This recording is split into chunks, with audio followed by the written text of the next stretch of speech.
वल्ले सिद्धांत के अंदर देखिए 5.6 नंबर थ्योरम। यदि आर एक पूर्णांकीय प्रांत है तो बहुपद वल्ले आर एक्स भी पूर्णांकीय प्रांत होगा। ये हमें सिद्ध करना है। आर को पूर्णांकीय प्रांत कह दिया, और जो इस आर पे जो बहुपद अपन लिखते हैं उन सब का जो समुच्चय है वो भी पूर्णांकीय प्रांत होगा। ऐसा अपन को सिद्ध करना है। तो पूर्णांकीय प्रांत की डेफिनेशन क्या होती है कि कोई भी रिंग है अपने पास, वो पहले कोई भी हमारे पास सेट है वो, और हमारे उसके साथ दो ऑपरेशन है प्लस और क्रॉस। उसके लिए वो जो सेट दिया हुआ है अपन को वो रिंग होना चाहिए पहली बात तो, और उसके बाद वो क्रम विनिमय, तत्समक और शून्य भाजक रहित होना चाहिए। ये तीन कंडीशन। तो हमें ये कह रहा है कि जो कैपिटल आर है वो पूर्णांकीय प्रांत है। इसका मतलब कैपिटल आर रिंग है, ठीक है, और साथ में क्रम विनिमय, तत्समक और शून्य भाजक है। अब देखिए जो बहु आर एक्स है उसको भी पूर्णांकीय प्रांत सिद्ध करना है। तो इसके लिए देखो एक पहले शब्द जुड़ा है वल्ले, यानी इसको वल्ले तक तो एक्सेप्ट किया जा चुका है कि ये वल्ले तो है, ठीक है। तो इसको भी पूर्णांकीय प्रांत सिद्ध करने के लिए वही कंडीशन अप्लाई करनी होगी, यानी ये वल्ले होनी चाहिए, जो कि आपको क्वेश्चन में ही बोल दिया। तो वल्ले आपको सिद्ध नहीं करनी। उसके बाद क्रम विनिमय, तत्समक और शून्य भाजक रहित होनी चाहिए। ये तीन चीज़ अपन इसके लिए सिद्ध करेंगे। तो देखिए, चूंकि आर एक पूर्णांकीय प्रांत है,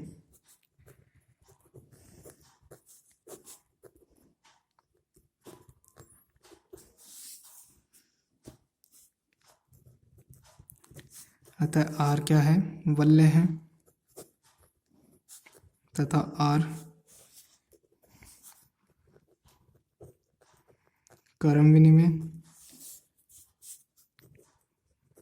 तत्समक और शून्य भाजक रहित है।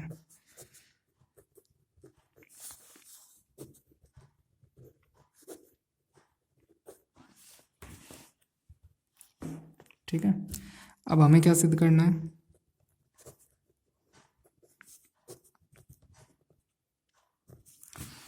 कि जो आर एक्स है वो भी पूर्णांकीय प्रांत है। हमें आर एक्स को भी पूर्णांकीय प्रांत सिद्ध करना है। आर एक्स से पहले एक वल्य शब्द बोल दिया इसने, यानी वल्य आर एक्स जो है वो रिंग तो ऑलरेडी है।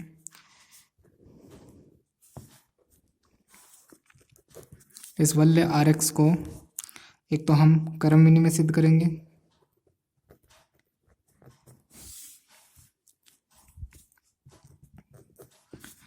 एक हम इसको भी हम तत्समक सिद्ध करेंगे, मतलब इसमें तत्समक विद्यमान है ऐसा हम सिद्ध करेंगे। और तीसरा, ये जो आर एक्स है ये शून्य भाजक रहित है, ऐसा भी हम सिद्ध करेंगे। ये तीन चीज़ें हमें सिद्ध करनी है। सिद्ध करते क्या हो जाएगा, आर एक्स है वो पूर्णांकीय प्रांत हो जाएगा, शून्य भाजक रहित।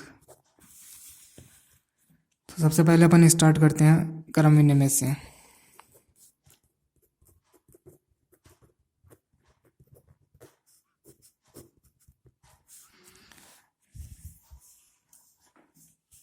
क्रम विनिमय क्या दिखाना होता है हमें, जिसको भी हमें क्रम विनिमय दिखाना होता है उससे दो एलिमेंट लिए जाते हैं, और उन एलिमेंट जैसे ए और बी ले लिया, फिर ए बी बर इक्वल टू बी ए दिखाना होता है हमें, ठीक है। तो देखिए आर एक्स में किस टाइप के एलिमेंट मिलेंगे, आर एक्स में हमेशा पोलिनोमियल टाइप के एलिमेंट मिलेंगे। तो हमें दो जो एलिमेंट लेने हैं वो भी कैसे होंगे, पोलिनोमियल टाइप होंगे। तो एक तो अपन मान लेते हैं एफ एक्स है और एक जी एक्स है। पोलिनोमियल को अपन ऐसे एफ एक्स और जी एक्स लगा ऐसे लिखते हैं, ठीक है। ये कहाँ से बिलोंग कर रहे हैं, आर एक्स से।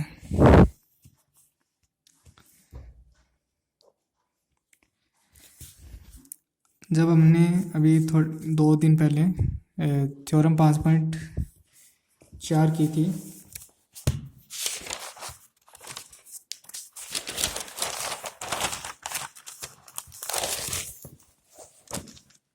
थ्योरम 5.4 की थी, पूरी प्रूफ की थी हमने इसे। तो ये बढ़िया, इसका स्टेटमेंट क्या है, यदि आर क्रम विनिमय है वल्य है तो जो बहुपद वल्य आर एक्स है वो भी क्रम विनिमय होती है। ये पूरा इसका हमने प्रूफ किया था।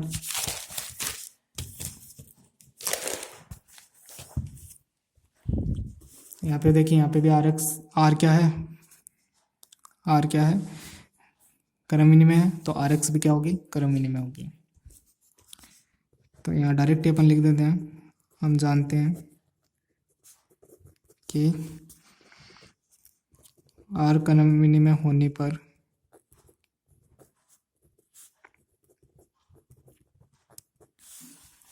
आर क्रम विनिमय होने पर आर एक्स भी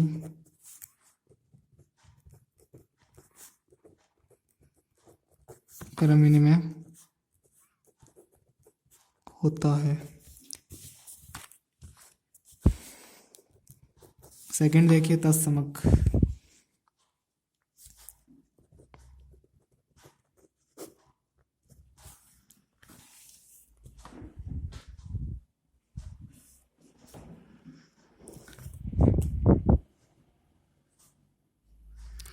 तो आइडेंटिटी फाइंड करनी है हमें, एफ एक्स के लिए आइडेंटिटी फाइंड करनी है हमें। तो देखिए एफ एक्स को अगर अपन किससे मल्टीप्लाई करें, जैसे होता है ना कि अपन a into e equal to a आना चाहिए, a into e equal to जो a था वो वापस रिटर्न में आना चाहिए, ठीक है। तो अब देखिए एफ एक्स को किस आइडेंटिटी से गुणा करें कि वापस एफ एक्स ही आ जाए, ठीक है। तो इसे अगर अपन 1 से मल्टीप्लाई करें तो वापस एफ एक्स खुद आ जाएगा, ठीक है। तो रिटर्न में हमें एफ एक्स मिल गया। तो अब देखो, अब ये जो आइडेंटिटी अपन ने ली है 1 को, ये भी क्या होनी चाहिए, आर एक्स से बिलोंग करनी चाहिए। और आर एक्स में सब क्या है, सारे एलिमेंट क्या है, पॉलिनोमियल है। तो 1 को भी अपन पॉलिनोमियल की फॉर्म में लिख देते हैं। तो 1 प्लस 0x प्लस 0x² फिर डैश डैश, मान लो सर अपन लिख सकते हैं, ठीक है। यहाँ पे देखो x² इनके जो कोफिशिएंट है वो क्या रखे अपन ने, 0 रखे हैं, ठीक है, ताकि सारे 0 हो जाए और वापस ये क्या बन जाए 1, ताकि जो हमारे पास यहाँ पे पहले 1 था तो उसको हमने इसमें चेंज कर दिया। तो हमारी जो आइडेंटिटी हो जाएगी वो क्या हो जाएगी, 1 प्लस 0x प्लस 0x²,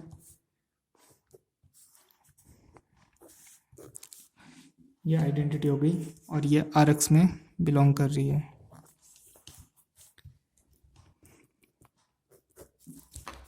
फिर शून्य भाजक रहित,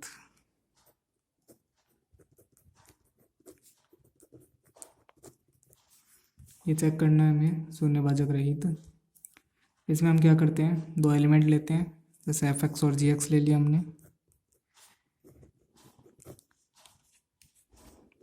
ये कहाँ से बिलोंग कर रहे हैं, आर एक्स से।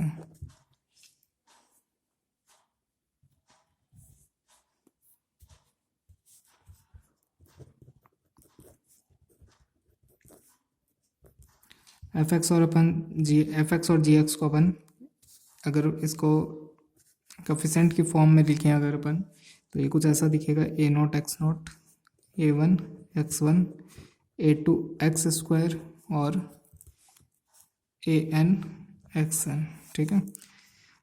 अपन जनरली एफ एक्स को ऐसा लिखते भी हैं और जी एक्स को भी अगर अपन ऐसे लिखें, इसके कोफिशिएंट को मैंने a से डिनोट कर दिया, इसके कोफिशिएंट को अपन b से डिनोट कर देते हैं एक बार।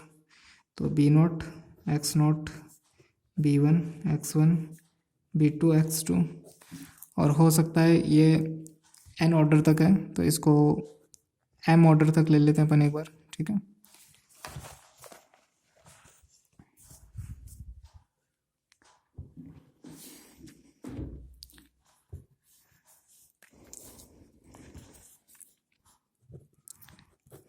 एफ एक्स और जो जी एक्स अपन ने लिए हैं ये दोनों क्या है, नॉन ज़ीरो एलिमेंट है, शून्य भाजक रहित। विदाउट जीरो डिविज़र के अंदर क्या कंडीशन होती थी, हमारे पास 2 एलिमेंट होते हैं, अगर वो दोनों एलिमेंट नॉन ज़ीरो है और फिर भी अगर जीरो आ जाता है तो विथ जीरो डिविज़र हो जाती है, और अगर 2 नॉन ज़ीरो है और उनका मल्टीप्लाई अगर जीरो आ जाता है, ठीक है, तब ज़ीरो डिविज़र होता है। एक बार वापस बता दूंगा आपको, 2 एलिमेंट हमारे पास और दोनों ही नॉन ज़ीरो हैं और फिर भी अगर जीरो आ जाए तो जीरो डिविज़र है, ठीक है, और अगर जीरो नहीं आए तो जीरो डिविज़र नहीं है, ठीक है। तो हमें तो ये दिखाना है जीरो डिविज़र नहीं है, तो अपन मल्टीप्लाई करते हैं इनको। तो देखिए एफ एक्स इंटू जी एक्स, हमने क्या लिया, दोनों नॉन ज़ीरो है। दोनों नॉन ज़ीरो होने का मतलब क्या है कि इसके जो कोफिशिएंट है वो नॉन ज़ीरो है, ठीक है। अगर सपोज कीजिए सभी कोफिशिएंट जीरो हो जाए इसके, ए नोट से लेकर ए एन तक जितने भी कोफिशिएंट है all coefficient equal to zero, तो एफ एक्स क्या हो जाएगा, जीरो हो जाएगा, ठीक है। और वैसे इसके भी बी नोट से लेकर बी एम तक जितने भी कोफिशिएंट है सारे जीरो हो जाए तो जी एक्स जीरो हो जाएगा। अब जी एक्स जीरो नहीं है, इसका मतलब क्या है, कम से कम एक कोफिशिएंट क्या है, नॉन जीरो है। सपोज कीजिए बी टू को मैं नॉन जीरो रखूँ और बी नोट बी वन और बी एम तक जितने भी है सबको जीरो कर दूँ और ये नॉन जीरो है, तो इस वजह से एक नॉन जीरो होने की वजह से जी एक्स क्या हो जाएगा, नॉन जीरो हो जाएगा। तो जब भी किसी पॉलिनोमियल को ये कहा जा रहा है कि वो नॉन जीरो है, तो उसमें उसके जो कोफिशिएंट्स हैं उनमें कोई एक कम से कम एक ना एक टर्म में कुछ ना कुछ नॉन जीरो है, इस वजह से वो नॉन जीरो है, ठीक है। तो हमने जब पॉलिनोमियल की डेफिनेशन पढ़ी थी बहुपद पर वल्ले पर बहुपद, ठीक है, तो स्टार्टिंग में पढ़ी थी, तो उसमें हमने क्या देखा था कि जो ये लास्ट कोफिशिएंट है ये क्या होता है, ये नॉन जीरो होता है, यानी ए एन नॉन जीरो होता है और बी एम भी क्या होता है, नॉन जीरो होता है, ठीक है। ये इसके साथ की कंडीशन है। तो अब अपन एफ एक्स और जी एक्स को मल्टीप्लाई कर रहे हैं, एफ एक्स और जी एक्स को मल्टीप्लाई कर रहे हैं, तो हमें और जो कोफिशिएंट है उनका कुछ भी नहीं पता कि वो जीरो है या नॉन जीरो है। तो एक बार सपोज कीजिए वो सारे जीरो हैं, तो ऐसे तो फिर सारे कोफिशिएंट आगे वाले जीरो आने चाहिए, लेकिन लास्ट टर्म है इसमें तो हमें ये पता है कि ए एम ए एन और बी एम ये दोनों नॉन ज़ीरो हैं। तो कम से कम हमें ये तो पता है कि ए एन और बी एम, और पावर क्या हो जाएगी, इन दोनों की पावर ऐड हो जाएगी एन प्लस एम। ये कोफिशिएंट हमें पता है, ऐसे तो और भी कोफिशिएंट आएंगे, लेकिन हम इसके लिए गारंटी ले सकते हैं कि ये दोनों इन दोनों का मल्टीप्लाई जो है वो नॉन ज़ीरो है, ठीक है। बाकी चाहे जीरो हो जाए उससे हमें फ़र्क नहीं पड़ेगा। तो अब देखिए कम से कम एक कोफिशिएंट नॉन जीरो होता है, तो इसका मतलब एफ एक्स और जी एक्स का जो मल्टीप्लाई है अगर ये नॉन जीरो है तो ये क्या आ जाएगा, ये भी नॉन जीरो कहे, ये भी नॉन जीरो ही कहा जाएगा, ठीक है। तो अब देखो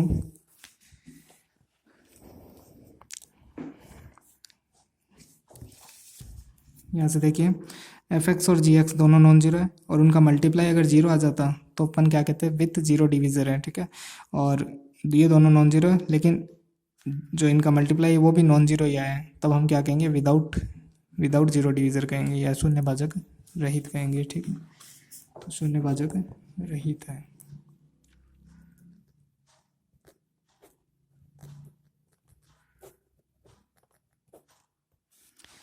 और जब ये सारी बातें कंडीशन अपन ने दिखा दी तीनों, तब उसके बाद इसको आर एक्स को क्या कहा जाएगा, आर एक्स, तो आर एक्स क्या है,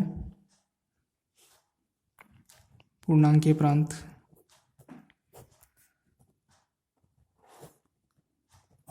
आर एक्स क्या है, पूर्णांकीय प्रांत, ठीक है। ये आपको सिद्ध करना था।